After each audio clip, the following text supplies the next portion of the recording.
So this is the first in my line of Patreon exclusive interviews in working on my Sketchy Life Patreon. And so I'd like to welcome Amy Bogard, who got me into urban sketching back in 2012, maybe 2011, 2012.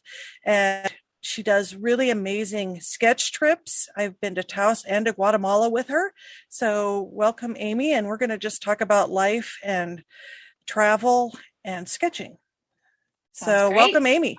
I am happy to be here, Christina. It's kind of funny to be in like a interview situation when we're just actually just buddies who go make art I together and know, I see cool know. places together. So that'll be the vibe. We'll just keep it loose. And I remember when I met you, I thought it was so cool that you did those Taos trips. How did that happen? How did you get into doing that? What is your journey to So doing journal classes and that sort of thing? yeah, that's a really good question. So I've always kept some kind of a sort of daily or daily or weekly kind of journal, um, like illustrated. Like I like to write and I'm a good writer, but I always thought that having some cartoony sort of pictures or something to go with it. So that's where it started. I would just sort of be bored raising the kids and I would just draw what they were doing or draw their Halloween costumes or draw like what we were seeing out in the woods when we went hiking, et cetera, et cetera.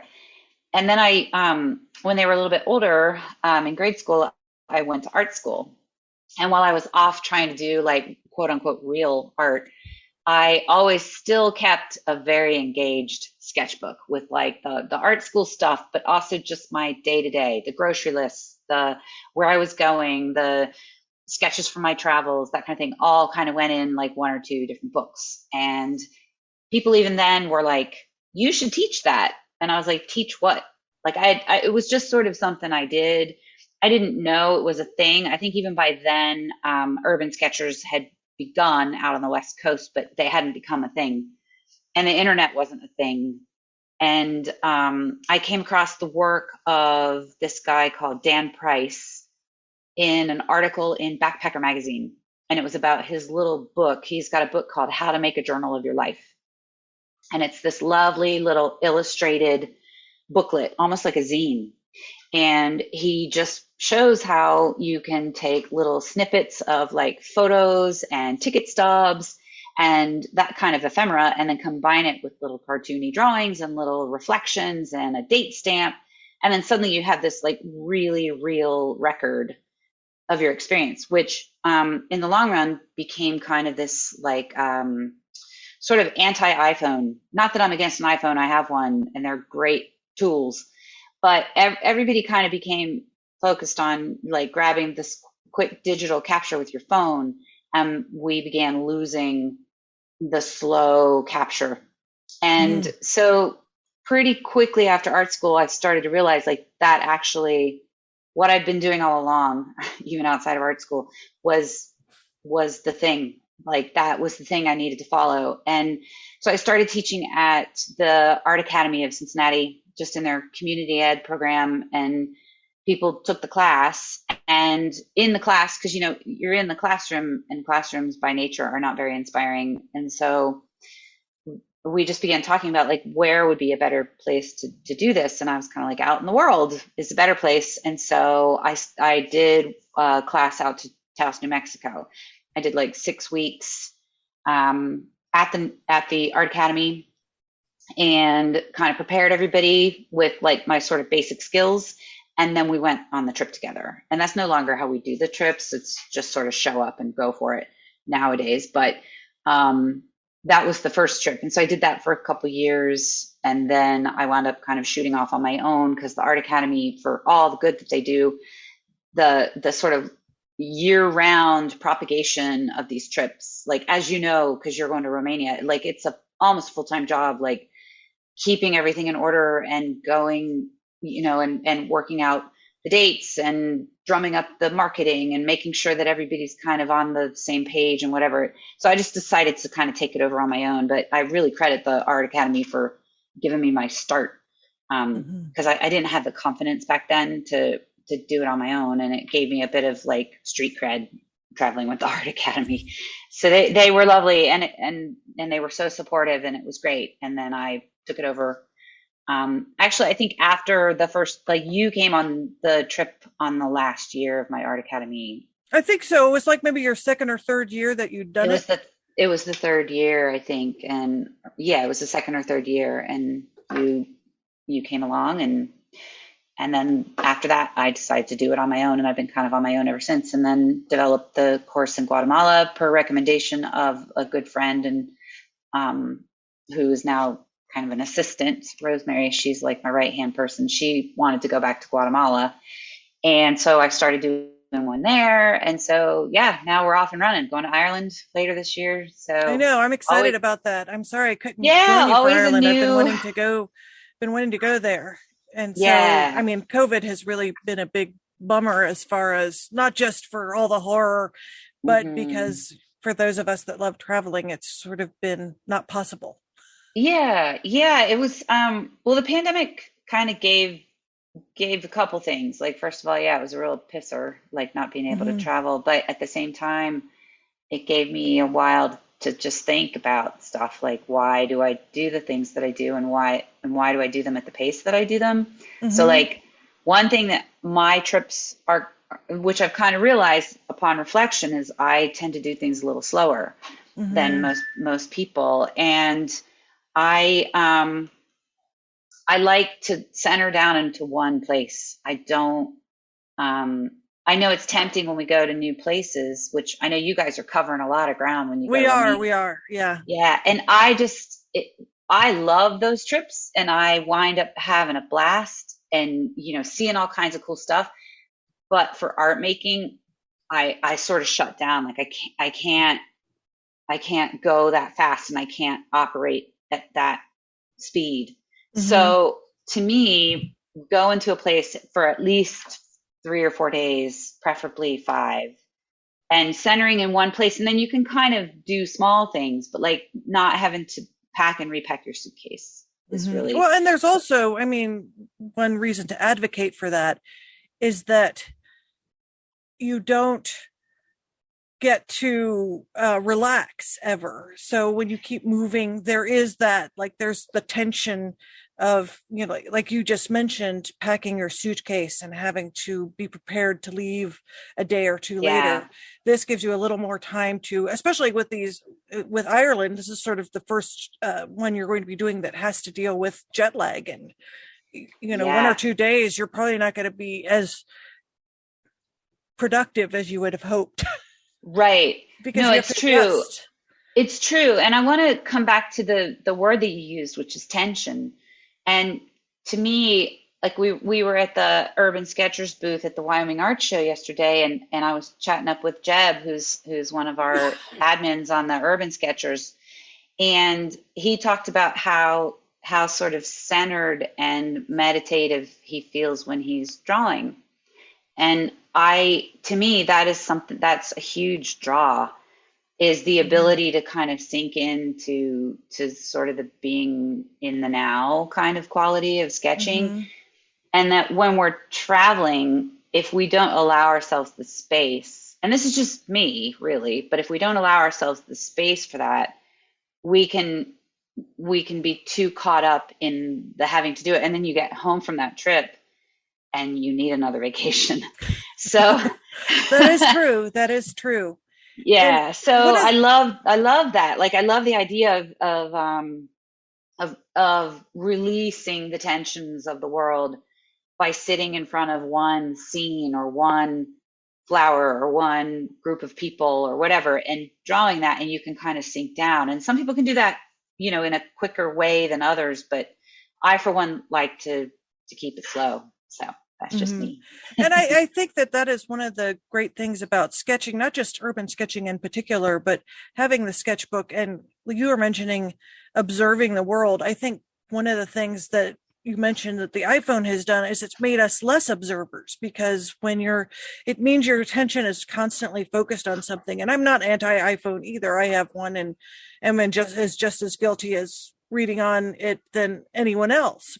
But one of Right. the things about sketching is that it makes you pay attention to what's going on around you.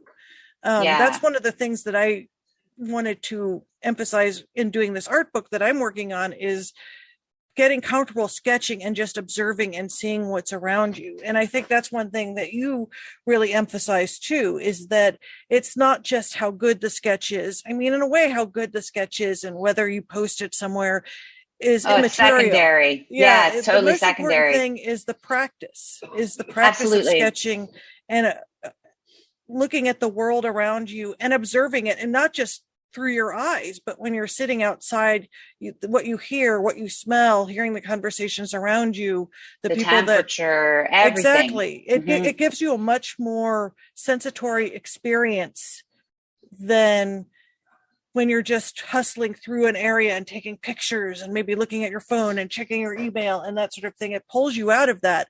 And I think Yeah. it's good to be pulled out of that, because I think people get a little caught up in that, and it's easy to, because I think that it's sort of one of these things where we've come to a, is it a crossroads, would you say, where it's like your mind has to be occupied all the time? Yeah, I actually, it's funny, like, I started doing these sketch things about 12, well, I've been doing them for about 15 years if you count the ones that were just local. And over the course of time, I've seen, the development of this sort of reliance on the phone and the ever quickening pace of society and everything. And the thing that I kind of keep coming back around to is like we're losing for all of the great tools that these things are, we're losing our humanity in the process. And one of the interesting things that I've heard has happened, especially in the scientific community, is that you used to, if you were going to be a biology student or a zoology student, you were doing little like pencil studies and color pencil studies of like the little cells and all, Mm-hmm, your mm-hmm, drawings of the frog that you had to um, do, like cut up and do all that. mm-hmm. And for a while there in science, that went away because, why would you need to draw that when you had all the digital stuff? And from my understanding is that the scientists realized that the students who weren't being required to sit and draw were not the good observers that they had been 10 or 20 years earlier. So like there was this moment where science teachers were like, these young students are not able to parse out the things that they need to be looking for to make new discoveries or to figure out what's happening with some kind of virus or bacteria that's changing. Like they don't have the observation skills, and those observation skills were developed by sitting in front of something and drawing from direct observation. Exactly. And yeah, and so like kind of doubling back around, like we don't have to get into the weeds of my philosophical whatever. Maybe I'll write that book, but I getting back to just urban sketching, it doesn't have to be urban for one Mm-hmm, thing. That's kind of a misnomer, but just sitting in front of a scene and taking it all in. And when you do that in the slow human way with pencils and pens and watercolors and or even on an iPad with a digital tool. So I'm not like anti-digital. mm-hmm. I Or just even think just writing. I mean, what if you just want to write if you just want to sit and write and you capture mm-hmm, words around the stuff that you're mm-hmm, observing and feeling and experiencing at a human level and you write that down, that is so much more than just snapping a picture or mm-hmm, sharing it to social media or whatever. And I think that if we're going to maintain our own biology, like as human mm-hmm, beings, physical human beings, then we need to slow down. And one of the ways to do it is to sit and sketch. It mm-hmm, sounds simple and it is simple, really. Like it mm-hmm. makes us better people. I truly believe that. I agree too. I think also that where you were talking about observing and that sort of thing, and one of the reasons I was really attracted to the manifesto, and we always are telling people that sketch with us for the first time, this is a judgment-free zone, and we Hmm. want you just to enjoy the practice rather than obsess about what your result is I think that we've gotten to a place where that is so prized over just the practice of doing something. And I think that it is good for people to start thinking about how can we back away from that and enjoy something as a practice without feeling like we have to monetize it or feeling like we have to do something else with it. Yeah, I was going to say, it's really kind of an ultimate act of like rebellion against capitalism, if you want to come down to it, because Exactly. nothing is more rebellious than doing something that is not going to make money, is not for money. Like I Hmm. teach these classes throughout the year, and that is my job, so I make money. But at the heart of it all is the need to just capture our own experience in some Hmm. form or fashion. And that is not for money. That is for your own self. Like you can burn them at the end of the day if you want to, even if you Hmm. didn't have that slime trail of glittery drawings. It's about spending your time without worrying about the product. Like we are so trained to be products ourselves and to produce Exactly. products. Like we're our minds and our way of being are trained into to being commodities, and that's just, we're not meant to be that way. And so this really, like, urban sketching is truly kind of an act of rebellion in some Hmm. ways against the idea that everything can be commodified. And one of the most beautiful things that I think I see is when you get everybody's sketches all together of the same thing. You be drawing the exact same scene, and you get 15 people with 15 completely different drawings. And Yes, to and me, it is focuses. so human. And focus is like what people choose to look at, or what colors they choose to use, or what level they are at in their, ability spectrum. It doesn't matter. But they're all so different, and it's just it's very human, and I love that about it. It just is so, to me, it's so inspiring, because you Hmm. can go and you can buy a cookie cutter print or painting at some Home Goods or whatever, but it's not going to have the human quality of a little sketch that you do, or your neighbor does, or we all do together. Like it's a whole different Hmm. holistic kind of thing that is not about the product. So Yeah, and I think that that's kind of what made you start doing these types of experiences out of the country, out of, in different places. I mean, Taos is not out of the country, but it is it's kind of, it's out of, out of like, the it's out of the world. out of the multiverse. It's sort Yes, of got its own exactly. It has dimension, its but own perhaps it's dimension for sure. and where do you think, are you thinking you'll expand and do more, or are you just taking it trip by trip and seeing what works for me and what doesn't? That's a really good question. I think if it were up to my husband slash accountant slash Excel spreadsheet extraordinaire handler, he would want me to do one like every month, and make Hmm. big bank or whatever. And to me, I'll do as many as I can. But being an oil tanker in a tugboat world, like I can't turn on a dime. I just, like, I find myself coming back from a trip and I have a lot to think about.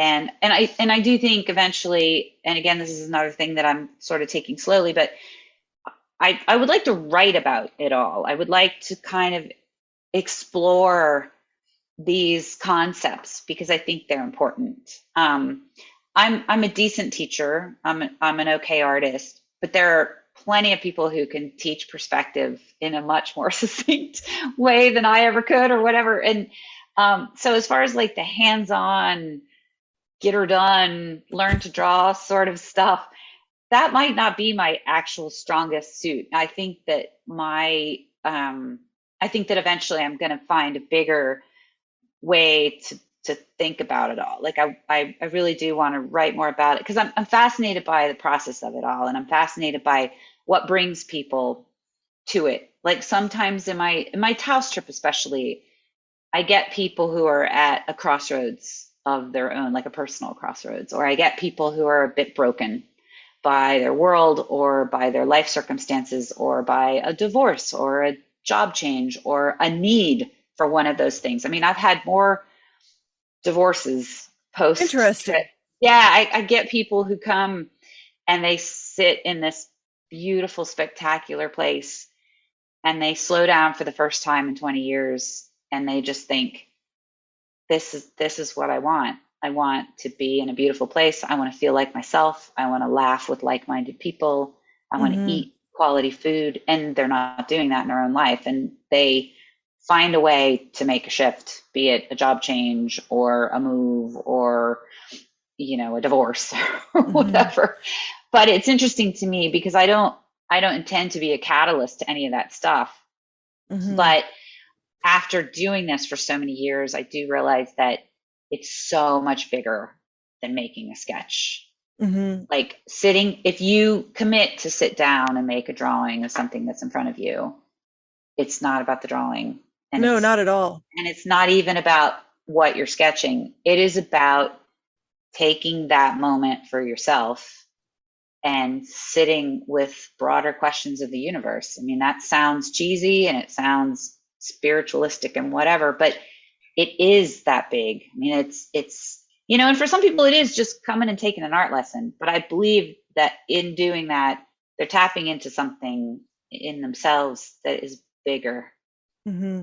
I mean, and I think a therefore more sketchbook is, important. yeah, I think a sketchbook is beyond that. I think that Yeah.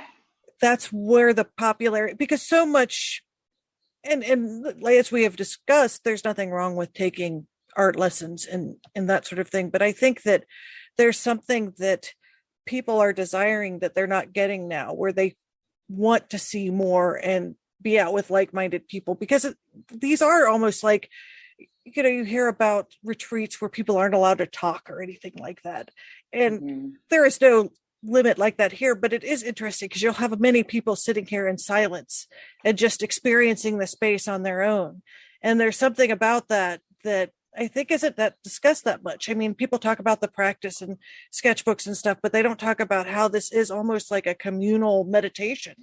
It really is. It really is interesting. And you can kind of like, and I have that in the groups.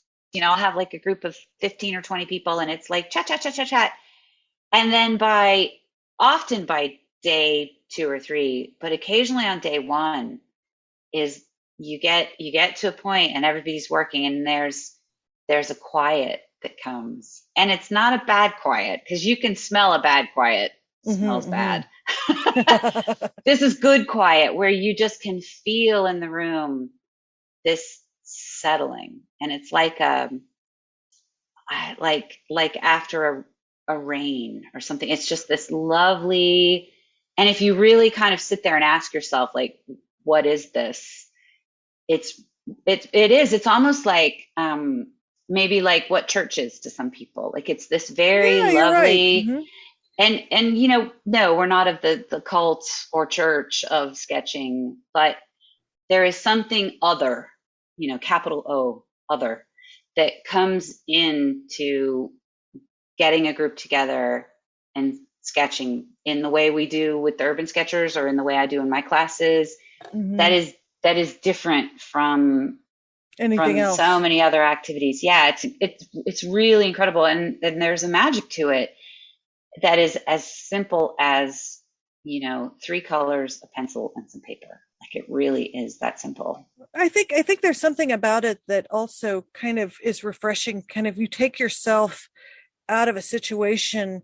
You may have a lot of stresses at home or difficult things going on in your life, and there's something about just sitting outside. I mean, we're inside too sometimes, but sometimes just taking yourself outside of a domestic situation or a work situation, that, and perhaps that's where you were discussing where people change their mind about what they want to do with their lives. And actually the pandemic has done that too. People are Yeah. learning that, what was I doing with my life? Why was I driving every day for 2 hours to do something, or and wasting my life when I could have been spending more time with my family or doing better things, better quality things than our lifestyle has been told that that's all we deserve. And I think sketching kind of was doing that before, where you kind of are getting out and realizing that it gives you more of a way to think about your life and a way to separate yourself from situations and realize what you are and what they are.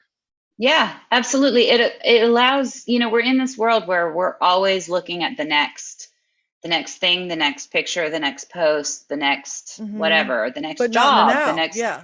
but not in the now. And doing the sketching, be it through the Urban Sketchers or going on a retreat or just in your own practice in your own backyard, whatever, it allows us to sit and be in the humanity of now.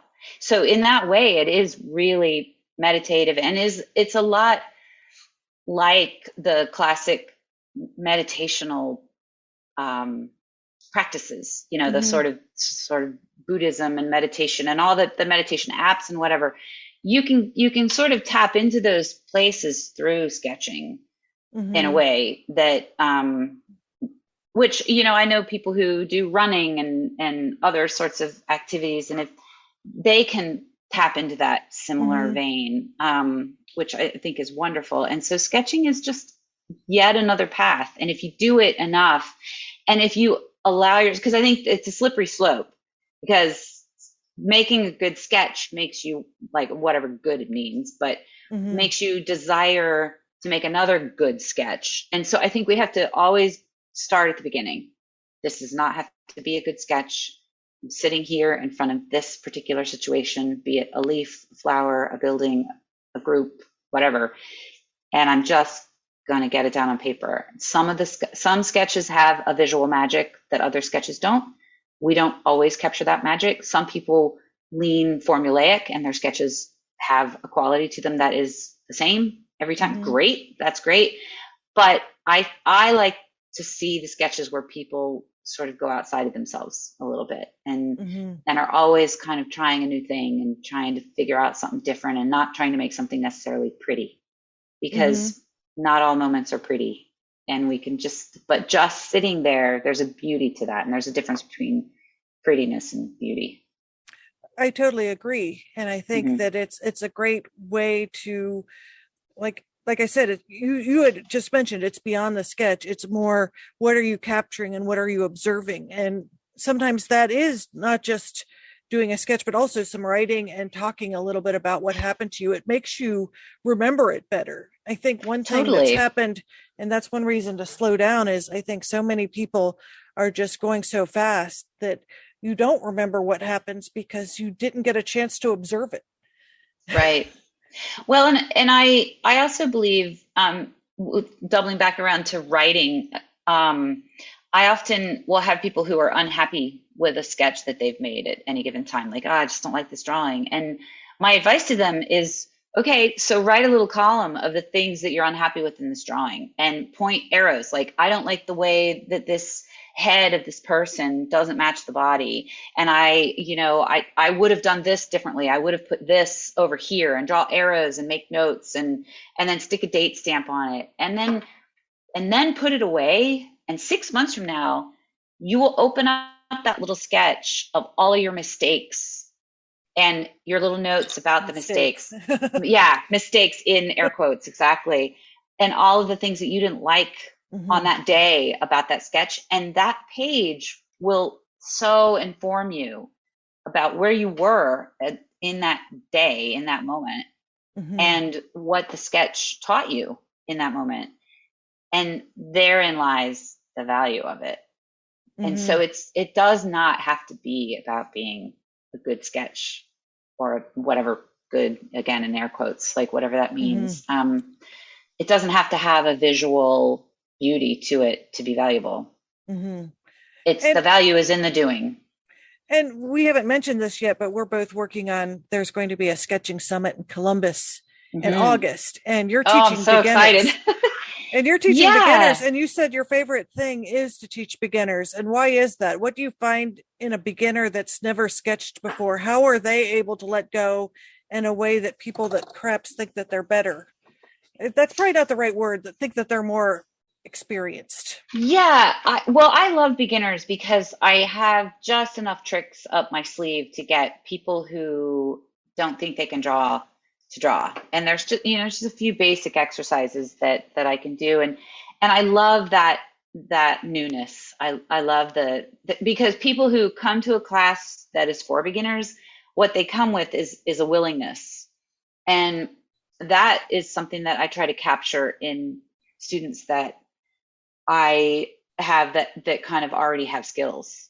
Like, Hmm. I Hmm. would love very much for anyone who comes to one of my classes to have the willingness and openness of a beginner. So that's what I really love about beginners, is the willingness and the openness, and just that little droplet of fear. Which fear is like, if you ever take like a clear glass of water and put black ink into the water, fear will It's color like that. Yes. everything. But if you can get beyond that stuff, you can really capture some magic, and then they're off and running. And to me, that there's just nothing more magical. And I think, and not just beginners in general, but adult beginners, they might have a lot of fear, but there's nothing braver than an adult who's willing to um, attempt to look in the fool. Like that, we have been taught that when you're an adult, you're supposed to be able to be good at things, and you're supposed to, you're supposed to know how to do things, and trying something new, and quote unquote failing or doing badly or whatever. We're not encouraged to do that, and I just think we need to do it.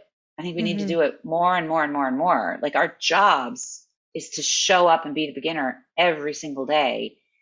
And so that's why I choose beginners, because there's just a certain energy about showing up, and that vulnerability of not being able to do something or thinking you can't do something, because often people are already better than they think they are. It just Hmm. takes a little bit of, a little bit of coaching, a little bit of cheerleading, a few little exercises, and then people are off and running. And then it's all about practice. Hmm. So, And yeah, I but I, noticed that with my students too, the ones that say they can't sketch at all, when I actually make them sketch, mhm. and that sounds like very forceful, but a lot of times they're a lot better than they think they are. And I think that it's almost like you have to explain yourself why you aren't. And I think that that's sort of a problem that's happened in the arts in general. I mean, we could have a whole separate discussion on music and getting oh, started in music later.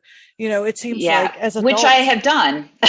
Well, I know that's why I said it could be, but I think it's fascinating because so many people don't continue practices as adults, like with music or with art, and they act like it's not in their sphere anymore. But maybe it should be, some way to get into that creative flow, whether it's Well, music or writing, and just yeah, do it for fun.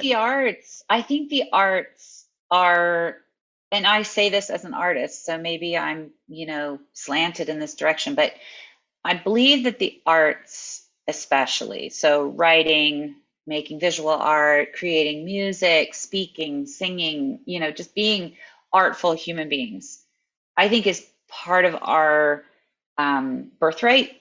I think that being creative on a daily basis, whether it's someone mowing the lawn and making fun little Hmm. spirals, or creating little notes, hand-drawn notes for your children's lunch, or something, like just being creative is a human birthright. And again, kind of coming back to how we're programmed in like our very capitalist, product minded society, we're taught early on that our efforts aren't enough, and that's a problem. It's a Like, huge problem. it's a huge problem. And so the learning to play music as an adult when you were not quote unquote the musical one growing up, which I was not the musical one. My sister was the musical one, I was the artistic one. And why it had to be one or the other, because my sister's a really good painter Hmm. and she was always musical. Meanwhile, I was the artistic one, and I've become a musician. So I think we need to break down the silos. We need to start blurring the lines. If your mom can sing and you're a young musician, get your mom to do something on your album. Like, let's just break down those boundaries and and cross pollinate a bit. I think it's fabulous. And so it's a creative birthright. And the more, and just these sketching trips, going urban sketching or going on a trip, they are truly acts of resistance. Like, they are just a way of sort of deprogramming ourselves from, well, I can do this and I can't do that, or Hmm. I'm good at this and I'm not good at that. Well, even if you're horrible at it, if it's something you're interested in and you enjoy it, then you should do it. This Hmm. isn't rocket science or life-saving surgery. This is making a drawing in a book. And if it's something that is interesting to you, then learn a few skills and come out and join a group like ours. Like, find an inclusive group Hmm. that doesn't poo-poo on you for maybe finishing your drawing later in front of a photograph, or you know whatever, like whatever the limitations are. Like, get out there and do the things that are calling for you. But the hard thing is we often don't even know what's calling to us because we've been so dumbed down I think by so. our Yeah. upbringing. And is it dumbed down or just it's just sort of cut off? Cut Because off, and we get, like as kids, we all have it. If you put some art supplies in front of kids, mhm, they'll use them. They'll just pick them up and start kind of playing with them. And at some point in our upbringing, I don't know where it happens. I kind of think middle school is mhm, ground mhm, zero for that stuff. Somehow we start to think like, well, that person's the artistic one, and so mhm, therefore I am not. And that's the problem, mhm. And because I we think all have some of it. Like some people are naturally more inclined to follow it as a profession or to do it 24/7. Like, okay, those are your artists. mhm, But that doesn't mean that the scientist who's doing his or her job all day long can't come home and enjoy drawing sheep or going out and drawing buildings, and vice versa, yeah, or the artist who likes to go and be a citizen scientist taking samples from the creek to contribute to community science projects. So it's like, again, I'm like, I feel like the creative arts are all something we can all be part of. And some people are going to take them to the next level and be the surgeons or be the mhm, fine artist who makes the portraits for the White House or whatever. We can't all be all things, but we can mhm. all enjoy and participate and And that's okay. appreciate. Yeah. I Yeah, mean, doing exactly. what you do is okay. I think that's the biggest takeaway is that what you do is okay. It doesn't have to be what somebody else does. If Exactly. it makes you feel like if it makes you feel like your life is better and you're able to deal with things better, that's all it needs to do. Hmm. You don't Well, and have I to also sell think it. You don't have I to. think that making sketches, like if people go out in the world and give their try at making a sketch on the corner of a city street, they're going to go into an art museum or a gallery or a gift shop or whatever, and if they see a painting or a picture or a print or something or a photograph that they appreciate the composition and the skill that went into it, if they've even done a little bit of trying their own hand, the appreciation for that stuff is that much more. Like if you've tried to play a musical instrument and you're just a hack at it, as most of us are, and then you see someone who's really put in the lifetime of work it takes to master something, you're going to be that much more supportive of that Mhm. professional person doing it because you've tried your hand at it. And so I think sketching just makes us appreciate, like, for example, urban sketching, when we sit in front of a well made building, we're not just like, oh, that's a nice building. We're suddenly going, how did they make that corner Mhm. do Mhm. that thing? How did they figure out where to put those windows, or that gargoyle? Wow, was that hand carved? Like Mhm. it has you really appreciating the minute details of things Mhm. in a And even more, way. it shows how much life there is and stuff. Like you'll see a bird's nest in that gargoyle or like a plant growing out. Absolutely. It makes you realize that nature's always trying to take it over. And it makes you Absolutely. look at things in a way you'd never observed before and how, Totally. the natural world is always trying to bring everything back to no matter what we do, nature still finds a way in to control it. Absolutely. Absolutely. Yeah. So through observation, we can kind of learn a little more about our world and Hmm. maybe try to figure out how to save it. I hope so. I hope so. I hope so Maybe too. that's one thing is that you do notice this is what worth saving. I mean, seeing how this whole existence. I mean, one thing that I like when I'm sitting outside, and I guess we should wrap it up too. Yeah. One Yeah. No thing I worries. like about sitting outside and sketching is hearing the birds sing and feeling the bugs Hmm. buzz around and noticing those things because I think when you're in a contained universe most of the time, working from your computer or doing whatever, you don't see just how much of that stuff is around and how it's important it is. Right. Well, isn't the Urban Sketchers, isn't their little tagline, our little tagline, see the world one drawing at a time? Is that Yes, what it is? yes. Uh-huh. So I would venture to say that maybe we could like save the world one drawing at a time, Oh, I love that. because And save because it's true. yourself. and save yourself in the process. Yeah, like sitting with that and sitting in the world and observing and appreciating and being open to all that.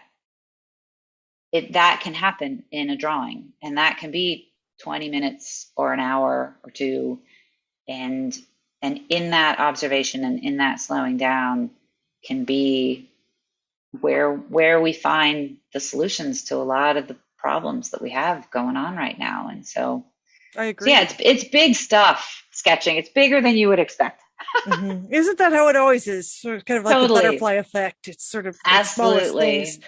And that's a good Absolutely. way to end our inaugural interview. How can people Yeah. find you, and what do you have coming up if people want to be part of your next Guatemala trip or next? I mean, obviously, Yeah. Taos is in a couple weeks, but Well, Taos is in a couple of weeks, so that's sold out. I have Ireland coming up in September. That is sold out. If you want in on Taos next year, I usually open that up around the 1st of September. So keep an eye on my website, which is just www.amybogard.com. So that'll be on there. And I am doing up a new website with my tech person.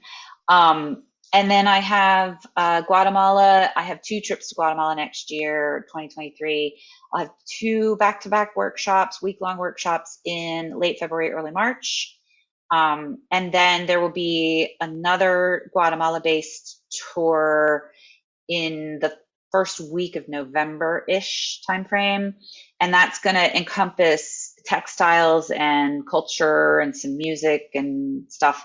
We haven't quite firmed it up, but I'm going to be in partnership with Cacao Designs down in Guatemala, just with local artisans and whatnot. So it's going to be a kind of a deep dive into textiles and culture, and of course sketching and art making along the way. So we haven't quite firmed up all that, but it's gonna combine a bunch of different things, which is I actually like the idea of not being the only person at the head of the dog and pony show.